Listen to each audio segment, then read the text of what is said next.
I'm going to talk a little bit about how impulse leads to actions and actions lead to impact. So, before I get started, I'm going to begin with a little story. When I was a little girl, probably about 10 or 11 years old, I was playing with my siblings and a bunch of cousins. We were at my uncle's house, and there were hills in his neighborhood. That's an important detail to the story, so hang on to that.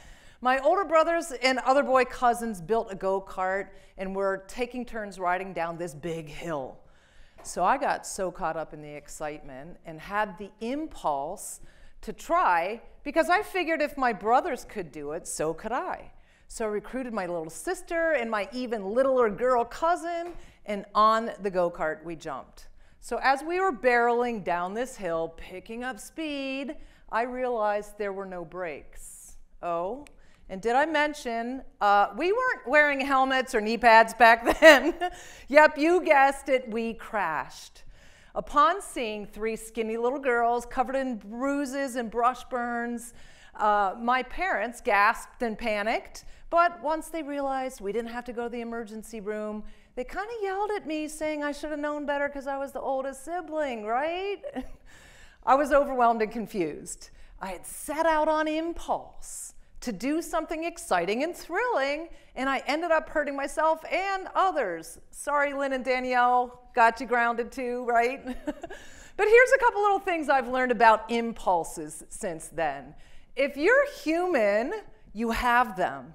Us creatives, they're our life forces, right? Impulses lead to actions. And actions lead to impact or consequences. So let's kind of start a little bit with what is an impulse. I'm going to define it, right? If you look it up in the definition, it's a sudden, strong, and unreflective urge or desire to act. So I don't know how many of us have had this experience before, but we just did something on impulse and then maybe regretted it because we didn't think it through. As children, we're highly creative and imaginative beings. We're constantly acting on impulses, not yet knowing the outcomes, the consequences, the impact, so to speak.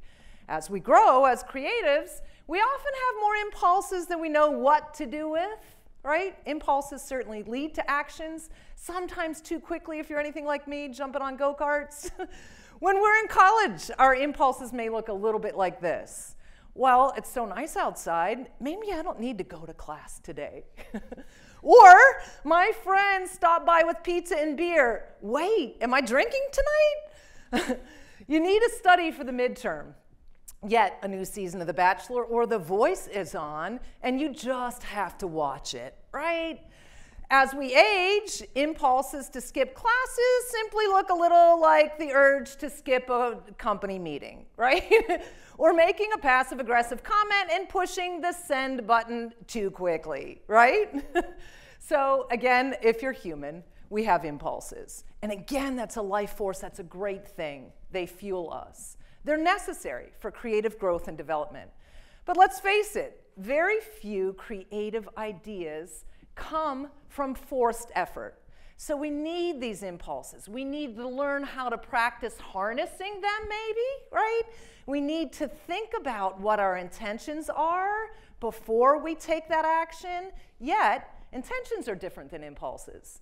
Intentions are determinations that we have in mind as a purpose or a goal. I don't know about you, but I have a lot of great intentions, and then I don't always follow up, right? Sometimes our best intentions are overridden by our impulses or those strong, unreflective urges to act, right? Did you ever hear the phrase that the road to hell is paved with good intentions, right? So, just like emotional awareness, we learn to be more aware of our impulses, those driving forces that tell us to act. What are they telling us? Okay, back to the few things I learned about impulses. Impulses lead to actions. Kind of what are actions then? Let's define that.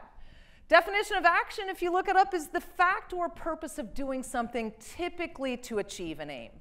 When we act on our impulses without identifying what impact or outcome we're aiming for, well, we might wreck the go-kart. We might not get the intended consequences, right? So I've mentioned the term impact several times. Let's take a look at that. We talk today in society about having an impact. And we're even trying to measure impact with certain initiatives. But just what do we mean by impact and how do we measure it? Impact, one definition, is the strong effect on someone or something. Hopefully not the next definition, which is the action of one object forcibly coming into contact with another, right? Impact equals change.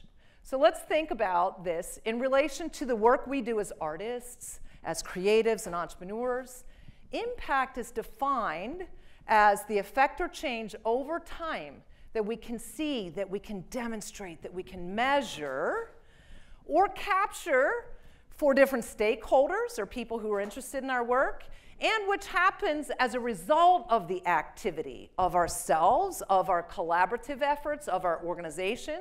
So think about the short-term and long-term consequences of your actions. What effect do you want to have on people, on society? Now, let's add some more jumbledness to this, right? We want results, but we're in an era of big data. We may get overwhelmed with all the fancy terms we're using today to assess and measure impact. In higher ed, we're talking all the time about what impact we have on students. For example, to create a comprehensive methodology and tools for measuring the long-term impact on people, communities, institutions, and systems at large. What does that even mean? We get overwhelmed. We use surveys to collect information, interviews, case studies, social and environment indicators, and data analysis. Again, what are we really measuring? We're looking for change, right? Organizations may also use third-party evaluations and impact assessments to collect data. But if the results of that data aren't aligned with our intentions or impulses or our purpose, then we don't always get the impact that we aimed for. So, with so much data, it's easy to get overwhelmed when trying to figure out how to achieve impact. So let's circle back, okay, to impulse. Something in us, it's that driving force. What can we do? We can start individually and collectively with checking in of asking yourself why. As creatives, we're often purpose-driven. Whether we know what impact we want to have on something, or we are driven by a motivating or creative force or idea, there's always something in us that serves as our why. Here's a little formula for us to use. I like simplicity. You can tell I'm a teacher, right? 3 quick things. Purpose, pause, proceed. Purpose. Figure out, identify your true purpose, your why, your desire to act. There are all kinds of tools, a variety of them today to help you figure out, what's your purpose. Don't overthink it. That's probably the best advice I have. I still overthink, what's my purpose? Pay attention to when you're in a state of flow.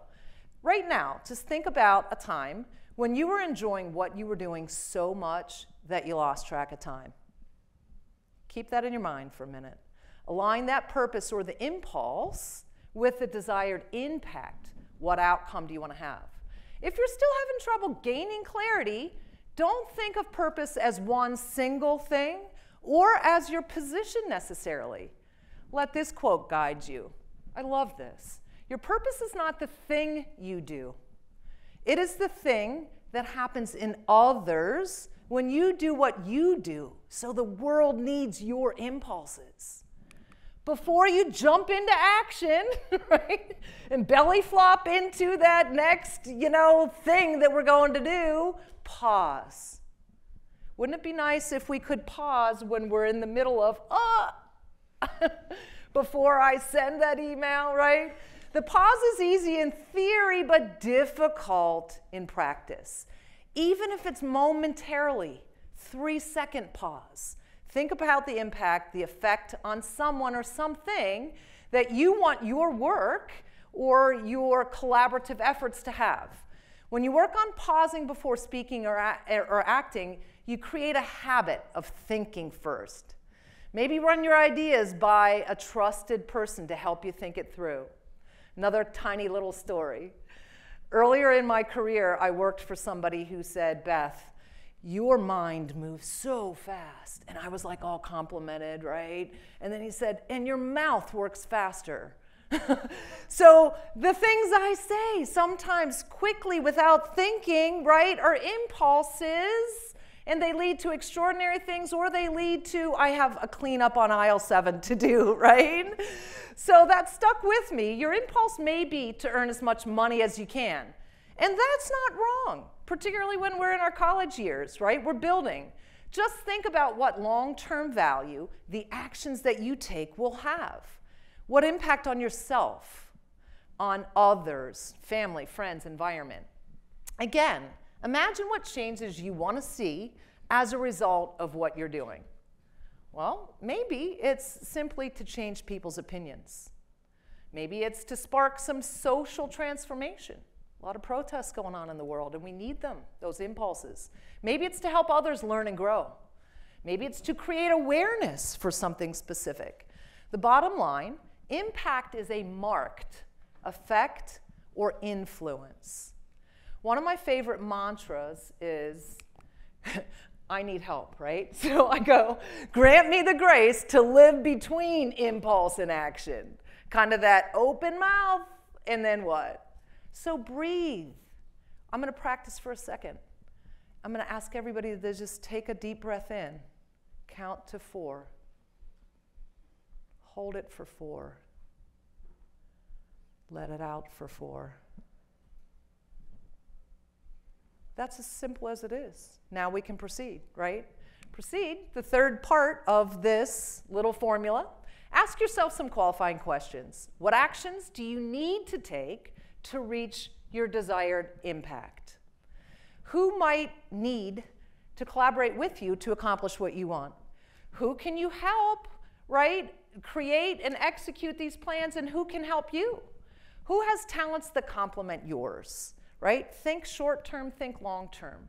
What tools and resources might help you measure that impact or even that small little change? My brother and I were talking the other day, and he's like, Beth, maybe we just can move the needle a little bit, right? And sometimes I'm expecting big, powerful change in 2 days. And he's like, we moved the needle, right? So get clear on that. Coming full circle, however you put that equation together, impulse plus action equals impact, right? Now, impulse isn't the same thing as action. Impulse has to translate into action, and action requires courage. So don't exhaust yourself acting on every impulse, like the belly flopper or jumping on every go-kart that you get an opportunity to jump on. And make sure you have a helmet on if you do that. So we want to pause, let the impulse inform you. Consider the impact you want to have, then act courageously. So I'll leave us with this quote, right? We want to take accountability. The world needs us creatives. The world needs our impulses. This quote often grounds me. Margaret Mead said, never doubt that a small group of thoughtful, committed citizens can change the world. Indeed, it's the only thing that ever has, right? So I think some of you are with me on that inspiration. We could go back and look at all the big data and get overwhelmed with impact reports and assessments and evaluations and all this.